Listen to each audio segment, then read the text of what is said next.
The chapel smelled of dust and dying roses. Garrett Hayes stood at the altar, his calloused fingers pulling at the frayed cuffs of a suit he hadn't worn since his wife's funeral. Afternoon light slanted through crack-stained glass, casting broken colors across the empty pews.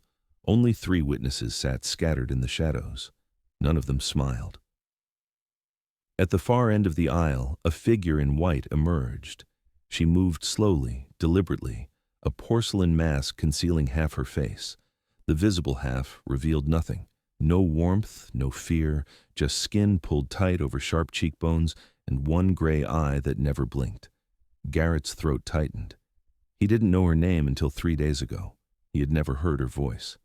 But somewhere across town, his 7-year-old son lay in a hospital bed, his failing heart carrying a price tag of $200,000, and this stranger had offered to pay it all.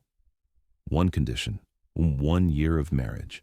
Her heels clicked against stone, each step a hammer blow. When she stopped before him, he caught the faint trace of something floral beneath the sharper scent of antiseptic, clinical, cold, like marrying a ghost. The priest cleared his throat and opened his Bible. Garrett drew a breath that tasted like surrender. He was about to sell the only thing he had left, but what waited behind that mask would prove far more terrifying than any scar he had imagined. 3 weeks earlier, Garrett had sat in a plastic chair outside the cardiology unit, staring at a crack in the linoleum floor. The fluorescent lights buzzed overhead like trapped insects. His hands, still covered in sawdust from the cabinet he'd been building that morning, hung limp between his knees. A doctor in blue scrubs had just told him that his son needed surgery within 60 days, or his heart would give out completely. $200,000. The number echoed in Garrett's skull like a gunshot in an empty room. He had $47 in his checking account and a truck that wouldn't pass inspection. The doctor's lips kept moving, something about payment plans and financial assistance. But all Garrett could hear was the sound of his own heartbeat, counting down the days his son had left. He had tried everything. The bank turned him away before he finished his first sentence. His brother, who hadn't spoken to him since their mother's funeral, let the call go to voicemail 3 times before blocking his number. Garrett even swallowed his pride and called his late wife's parents, the same people who blamed him for their daughter dying in childbirth. Her mother listened in silence for 30 seconds before hanging up. That night, Garrett sat on the edge of Colton's hospital bed and watched his son sleep. The boy's chest rose and fell in shallow, uneven rhythms. His skin had taken on a grayish pallor that made him look like a faded photograph. Colton was 7 years old. He liked dinosaurs and peanut butter sandwiches with the crust cut off. He believed his father could fix anything. And Garrett was about to let him die. The lawyer appeared 3 days later. Garrett was loading his tools into his truck outside the hospital when a black sedan pulled into the space beside him. The man who stepped out wore a suit that cost more than Garrett's entire wardrobe. He introduced himself as Peter Callahan, attorney at law, and handed Garrett a business card printed on paper so thick it felt like cloth. His client, he explained, had a proposition. A woman of considerable means wished to enter into a contractual marriage for a period of 1 year. In exchange, she would cover all medical expenses for Garrett's son, plus provide a monthly stipend for living costs. Garrett laughed in his face. Then, Peter Callahan opened a leather briefcase and showed him a cashier's check for $200,000 already made out to the hospital. The laughter died in Garrett's throat. There were conditions, of course. Garrett would live in his wife's residence for the duration of the marriage. He would attend certain social functions as her spouse. He would not ask questions about her past, her business, or the mask she wore at all times. Physical intimacy was neither required nor expected. At the end of 12 months, they would divorce quietly, and Garrett would be free to return to his life with his healthy son. No strings attached. Garrett asked why. Why him? Why this arrangement? Peter Callahan smiled the way lawyers do when they're about to lie and said his client had her reasons. That was all he was authorized to disclose. Garrett had 48 hours to decide. He spent the first 24 sitting beside Colton's bed, watching monitors beep and lines spike. He spent the next 23 arguing with himself, listing every reason this was insane. Then, he watched a nurse adjust Colton's oxygen mask, and he picked up the phone.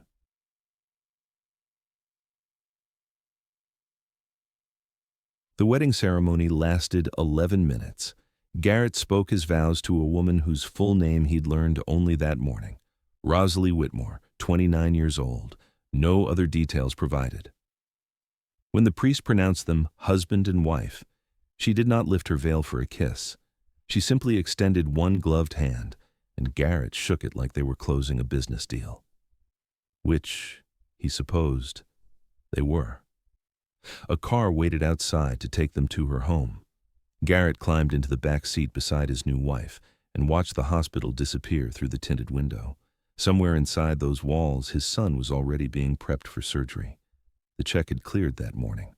Whatever else this marriage was, it had already saved Colton's life. Garrett turned to thank the woman beside him, but she was staring straight ahead, her gloved hands folded in her lap, as still as a statue carved from ice. The house was not what Garrett expected. He had imagined something cold and modern, all glass and sharp angles. Instead, the car pulled up to a Victorian manor on the outskirts of town, surrounded by overgrown gardens and ancient oak trees. Paint peeled from the shutters. Ivy crawled up the eastern wall like green veins. The place looked like it had been beautiful once, before someone stopped caring. Rosalie led him inside without a word. The foyer smelled of lemon polish and old wood. Photographs lined the walls, but every face had been removed, cut out with surgical precision, leaving only bodies and backgrounds. Garrett paused before one image. A woman in a garden holding a small child, both their faces missing. A chill ran down his spine that had nothing to do with the draft seeping through the windows. His room was on the second floor, at the opposite end of the hall from hers. Clean sheets, empty dresser, a window overlooking the neglected rose garden below. Rosalie stood in the doorway and explained the rules. Meals would be served at 7, 12, and 6. The West Wing was off limits. She worked from home and was not to be disturbed during business hours. If he needed anything, he could speak to Mrs. Freely, the housekeeper. Then she turned and walked away, her footsteps fading down the corridor like the last notes of a song he couldn't quite remember. Garrett sat on the edge of the bed and stared at the ceiling. He had just married a woman he couldn't look at, moved into a house full of faceless photographs, and sold a year of his life for a check. Somewhere, his late wife was probably laughing at him, or crying. He couldn't decide which. The first month passed in a blur of hospital visits and awkward silences. Colton's surgery was a success. Garrett stood outside the operating room for 9 hours, pacing a groove into the floor, until a surgeon emerged and told him his son would live. He wept in a bathroom stall for 20 minutes, then washed his face and called Rosalie to deliver the news. She answered on the first ring, listened without interrupting, and said she was glad. That was all. 2 words. Then she hung up. Garrett stared at the phone in his hand and wondered if he had imagined the slight tremor in her voice. He decided he had. Women like her didn't tremble. Women like her didn't feel anything at all. Colton came home to the manor 6 weeks after the wedding. Garrett had been worried about how to explain the situation, but children possess a remarkable ability to accept the impossible as ordinary. Colton explored every room he was allowed to enter, befriended Mrs. Freely within an hour, and declared his new bedroom the greatest place he had ever seen. When he finally met Rosalie, he stared at her mask for a long moment. Then he asked if she was a superhero in disguise. Rosalie stood frozen in the hallway, her visible eye wide with something Garrett couldn't name. Then slowly, she knelt down to Colton's level and said that no, she wasn't a superhero. She was just someone who'd had an accident. Colton nodded solemnly and asked if it hurt. Rosalie was quiet for so long that Garrett almost intervened. Then she said yes. Sometimes it still did. Colton reached out and patted her gloved hand. That's okay. My daddy fixes things that are broken. Maybe he can fix you too. That night, after Colton had gone to bed, Garrett found Rosalie sitting alone in the library, surrounded by darkness. He didn't turn on the light. He just sat down in the chair across from her and waited. After a long silence, she spoke, her voice barely above a whisper, raw in a way he hadn't heard before. Children are supposed to be afraid of things that look different. They're supposed to stare and point and ask cruel questions without knowing they're being cruel. But he just asked if it hurt. Like I was a person. Like I was real. Garrett didn't know what to say, so he said nothing. Sometimes silence was the kindest thing you could offer someone who had forgotten what kindness felt like. The next morning, Rosalie appeared at breakfast for the first time since Garrett and Colton had moved in. She sat at the head of the table, her mask firmly in place, and asked Colton what he wanted to do that day. The boy launched into an elaborate plan involving dinosaur hunting in the garden and maybe building a fort if his dad had time. Rosalie listened to every word like he was reciting poetry. When Colton asked if she wanted to help with the fort, her hand trembled slightly as she reached for her coffee cup. She said yes. She said yes, like the word was a door she had been afraid to open for a very long time. Something shifted after that. Rosalie began appearing at dinner more often. She would sit across from Garrett and Colton, listening as the boy chattered about dinosaurs and cartoons and the cardinal he'd seen in the garden that morning. She rarely spoke, but her eye followed Colton with an intensity that bordered on hunger. When the boy laughed, her hand would twitch toward him, then retreat. When he struggled to cut his meat, she would quietly slide a knife beneath his plate, positioning it for easier use, so subtly that Garrett almost missed it. She was watching his son the way a ghost watches the living, with longing and loss, and something that looked almost like grief.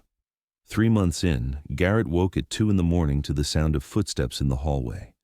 He found Rosalie standing outside Colton's room, her hand pressed flat against the door, her forehead resting against the wood.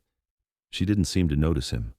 Her breathing was ragged, uneven, and in the pale moonlight streaming through the window, Garrett could see her shoulders shaking. He cleared his throat softly, and she spun around, her single visible eye wild with panic. They stared at each other for a long moment. Then Rosalie whispered that she was sorry. She hadn't meant to disturb anyone. She just wanted to make sure the boy was breathing. Garrett asked why she cared so much. She looked at him the way a drowning person looks at the shore, desperate and defeated all at once. "Because," she said, "someone has to." Then she walked away, and Garrett stood alone in the dark hallway, listening to Colton's steady breathing through the door, wondering what kind of woman checks on a child who isn't hers in the middle of the night. He started paying attention after that, the way she remembered that Colton liked his orange juice without pulp, the way she left children's books on the table where he'd find them, always about brave knights and kind dragons, never anything scary, the way she flinched whenever anyone mentioned fire. Garrett noticed the heating system in the manor was electric. No fireplace, no gas stove, nothing that produced an open flame. He noticed that Mrs. Freely changed all the candles in the house to battery-operated ones after Rosalie moved in. He noticed that his son had started drawing pictures for her, leaving them outside her office door like offerings to a distant goddess, and that every single one disappeared by morning. The dinner conversations changed somewhere around month 4. Rosalie asked about his work, and Garrett found himself talking about carpentry, about the satisfaction of taking raw wood and turning it into something useful. She listened with her chin resting on her gloved hand, asking questions that proved she actually understood what he was saying. He learned that she ran a foundation, something to do with children's hospitals and burn units, though she deflected whenever he pressed for details. He learned that she had studied architecture before her accident, that she dreamed of designing buildings that felt like home. He learned that her favorite color was the blue of the sky right before dawn, and that she hadn't seen a sunrise in 3 years because she couldn't bear to look at anything that reminded her of light. Garrett started building things for the house, a new bookshelf for the library, a rocking chair for the garden, a small wooden box for Colton to keep his treasures in. Rosalie never thanked him directly, but he would find small gifts outside his door in return. A new set of chisels one morning, a first-edition book on woodworking another. They were dancing around each other, two broken people trying to communicate in a language neither of them fully understood. One night, after Colton had fallen asleep and Mrs. Freely had retired for the evening, Garrett found Rosalie sitting alone in the dark parlor, staring at nothing. He sat down across from her without asking permission.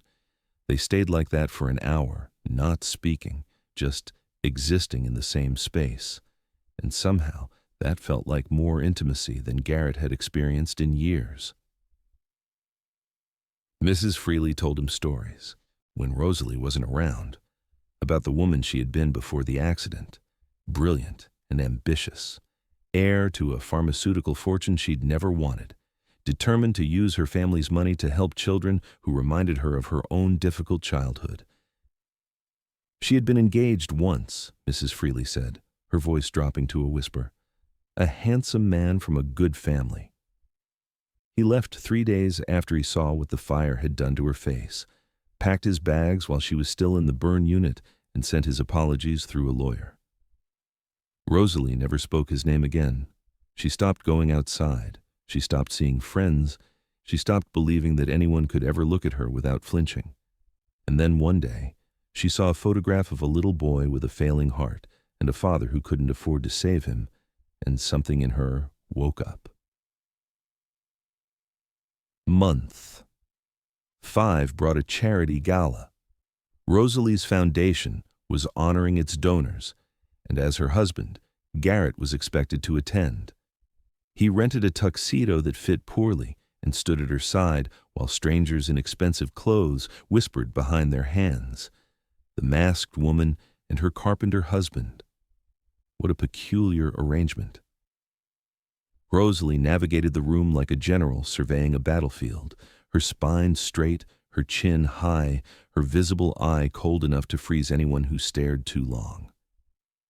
But halfway through the evening, a waiter dropped a tray of champagne glasses near the entrance, and the crash sent Rosalie stumbling backward, her breathing ragged, her hands clawing at her throat. Garrett caught her before she fell. He guided her through a service door into an empty hallway and held her until her pulse stopped racing. She gripped his lapels like he was the only solid thing in a world made of smoke. When she finally looked up at him, her eye was wet with tears she refused to let fall. "Don't ask," she whispered. "Please, I can't tell you yet." Garrett nodded. He didn't let go. Colton's nightmares started around the same time. The boy would wake screaming, thrashing against invisible flames, crying for someone to help him. Garrett would rush to his room and hold him until the shaking stopped. But Colton could never remember what he'd been dreaming about. "Just fire," he would mumble. "Fire everywhere, and a lady who carried me out." Garrett assumed it was imagination, the product of a child's mind processing trauma from the surgery and the strange new living situation. But one night, he found Rosalie already in Colton's room when he arrived. She was sitting on the edge of the bed, stroking the boy's hair, singing something soft and wordless that sounded like grief given melody. When she saw Garrett in the doorway, she stopped. "I'm sorry. I heard him crying. I shouldn't have," but Colton's hand was wrapped around her wrist, holding on even in sleep, and Garrett realized his son had never looked more peaceful. The questions started eating at him. How did Rosalie know about his situation? Why had she chosen him specifically? What was behind her mask that terrified her so much she'd rather buy a husband than show her face? But every time he got close to asking, he remembered the way she looked at his son with a tenderness that seemed to cause her physical pain, and the words died on his lips.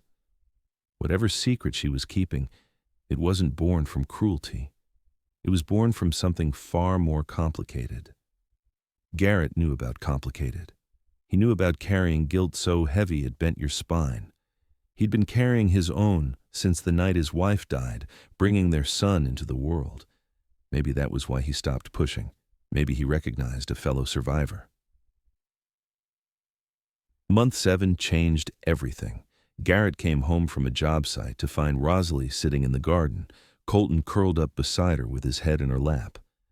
The boy was chattering about the fire truck he'd seen that morning, and Rosalie was listening with her hand resting lightly on his hair, her posture soft in a way Garrett had never seen before. She looked up when she heard his footsteps, and for just a moment, her visible eye crinkled at the corner, almost a smile.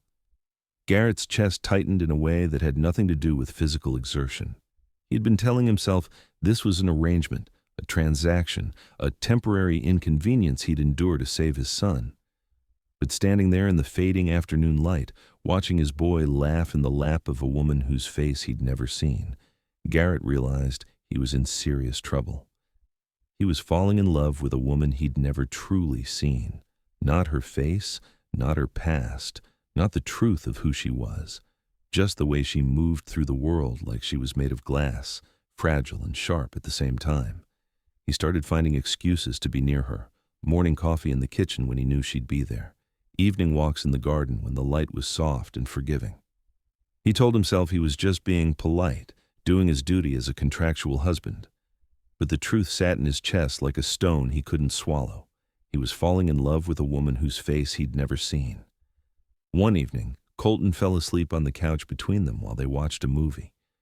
Rosalie stiffened when the boy's head lolled onto her shoulder, but she didn't move away. She stayed perfectly still for 2 hours, barely breathing, as if Colton was a butterfly that might fly away if she moved too quickly. When the movie ended and Garrett carried the boy to bed, he found Rosalie still sitting in the exact same position, her hand pressed against the spot on her shoulder where Colton's head had rested. She looked at Garrett with her heart in her eye, raw and unguarded for just a moment. "Thank you," she whispered, "for sharing him with me." Garrett didn't know how to tell her that Colton wasn't the only one he wanted to share. Month 9 brought the photograph. Garrett was helping Mrs. Freely move furniture in the West Wing, the only time he'd ever been allowed inside, and a picture frame fell from behind a dresser. He picked it up without thinking, then froze. The image showed a woman standing in front of a burning building, her arms wrapped around a small child she was shielding from the flames. Her face was turned away from the camera, but the child's face was visible. It was Colton. Garrett's hands began to shake. The photograph was dated 3 years ago, before the surgery, before the contract, before any of this made sense. He looked closer at the child's pajamas, the blue ones with little rockets that had been Colton's favorite. The same pajamas Garrett had thrown away 3 years ago because they'd been ruined in a fire. The fire. The apartment fire that had broken out in the complex across the street from Garrett's workshop, the one that had almost killed his son. Garrett had arrived to find firefighters everywhere, and Colton sitting on the curb wrapped in a blanket, crying for his daddy. The babysitter said someone had pulled the boy out of a second-story window, but no one knew who. Garrett had searched for months, desperate to thank whoever had saved his son's life, but he never found them. The hero disappeared like smoke. His legs carried him to Rosalie's office without conscious thought. He pounded on the door until she opened it, her visible eye wide with alarm. Garrett held up the photograph, his hand trembling. She looked at it for a long moment. Then she closed her eye and exhaled like someone setting down a weight they'd been carrying for years. "I suppose," she said quietly, "it's time you knew the truth." She stepped aside and let him enter, then closed the door behind them and reached for the edge of her mask. The scar started at her left temple and crawled down across her cheek, her jaw, her neck, disappearing beneath the collar of her blouse. The skin was mottled and twisted, a map of pain written in flesh. But that wasn't what made Garrett's blood run cold. It was the shape of it, a perfect match for the testimony of witnesses who described the hero of the apartment fire. A woman who'd climbed through a window, shielded a child with her own body, and taken the full force of a flashover across the left side of her face. Rosalie stood before him with her armor finally removed, her secret finally bare, and waited for his verdict. She told him everything, how she'd been driving past the building that night, saw the flames, heard a child screaming, how she'd climbed a fire escape without thinking, without hesitation, how she'd found Colton in a smoke-filled bedroom and wrapped herself around him like a cocoon, taking the blast that would have killed him, how she'd spent 8 months in a burn unit watching her face disappear under layer after layer of failed skin grafts, how she'd used her family's money to track down the boy she'd saved, to make sure he was healthy, to watch from a distance as he recovered, and how, when she learned he needed surgery that his father couldn't afford, she'd done the only thing she could think of. "The hardest part," she said, her voice breaking, "was watching you with him, seeing what a good father you are, knowing that I could never be part of that. I told myself the contract was enough, that 1 year would be enough." She paused, tears streaming down both sides of her face now. "But then he looked at me like I was a person instead of a monster, and you started building things for the house like this was your home, and I realized I didn't want a year. I wanted forever." Her voice dropped to a whisper. "But how could I ask for that? How could I tell you that I'd been watching your family for 3 years? You would have thought I was insane." Garrett listened in silence. 3 years. She had loved his son for 3 years without ever asking for recognition. She had watched him from the shadows, protected him from a distance, sacrificed everything just to be near the child she'd saved. He looked at her, at the scar that covered half her face, at the eye that was watching him with naked terror. He took 1 step forward, then another. He reached up slowly and cupped her damaged cheek in his calloused hand. "You saved my son," he said, his voice breaking. "You saved him, and you never told me. But you already loved him before I ever knew your name." He traced the edge of the scar with his thumb. "This isn't ugly. This is the mark of someone who ran into a fire to save a child she didn't know. This is the most beautiful thing I've ever seen." Rosalie's composure finally cracked. Tears spilled down her face. "I didn't want gratitude," she whispered. "I wanted him to be safe. I never expected—" She couldn't finish. Garrett pulled her close and held her while she wept, her whole body shaking with the release of 3 years of silent devotion. When her sobs faded, he kissed her forehead, right where the scar began. But the next morning, Garrett sat Colton down and told him a story about a brave princess who climbed a tower of fire to save a little boy. A princess who got hurt very badly but never stopped watching over the boy from far away. Colton listened with wide eyes, then looked at Rosalie, who was standing in the doorway with her face uncovered for the first time. The boy walked over to her slowly and touched her scar with 1 small finger. "You're my fire princess," he said, "the one from my dreams. You carried me out." Rosalie dropped to her knees and gathered him into her arms, crying openly. Colton held her tight and whispered that it was okay. His daddy fixed broken things. And she wasn't even broken. She was just different. Different was good. The contract expired 2 months later. Peter Callahan arrived with divorce papers, ready to dissolve the marriage as originally agreed. Garrett met him at the door, took the papers, and tore them in half. The lawyer stared at him in disbelief. Garrett simply smiled and said there had been a change of plans. He was keeping his wife, not because of the contract, not because of the money, but because he had fallen in love with a woman who ran into burning buildings to save strangers' children. A woman who hid behind masks because she thought her scars made her unlovable. A woman who had given him everything and asked for nothing but the chance to exist in his son's orbit. They renewed their vows on a spring afternoon in a garden full of roses that Garrett had spent weeks coaxing back to life. Colton stood between them, holding both their hands, grinning so wide his face looked like it might split.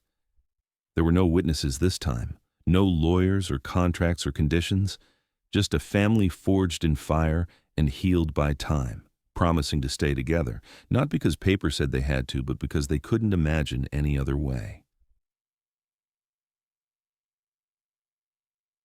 Rosalie stopped wearing the mask after that, Not all at once, but slowly.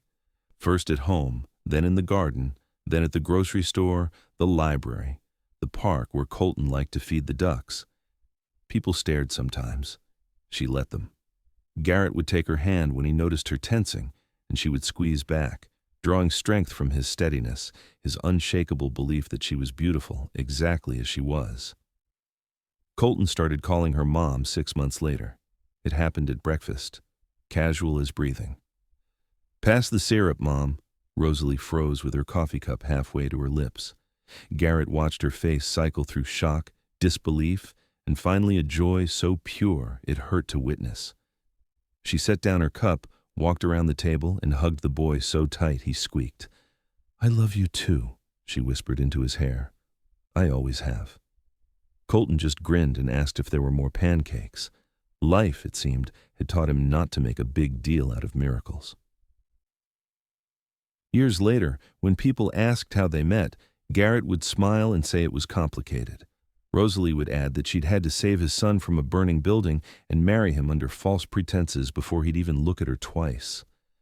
Colton, now a teenager, would roll his eyes and say his parents were the weirdest people on the planet, but he loved them anyway, and somewhere in a manner that no longer felt haunted. In a garden full of roses that bloomed brighter every year, a family built from ashes and second chances would sit down to dinner together, whole and healed and home. Garrett Hayes found love in a woman who hid her face from the world but showed him her heart. A woman who ran into fire instead of away from it.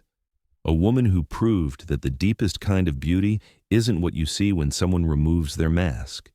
It's what you feel when they trust you enough to try. And on quiet evenings, when the sunset painted the sky in gold and rose, Garrett would look at his wife's scarred face and his son's bright smile and think that maybe some contracts were never meant to be broken, some masks were never meant to stay on, and some love stories were written in flame long before the first word was ever spoken.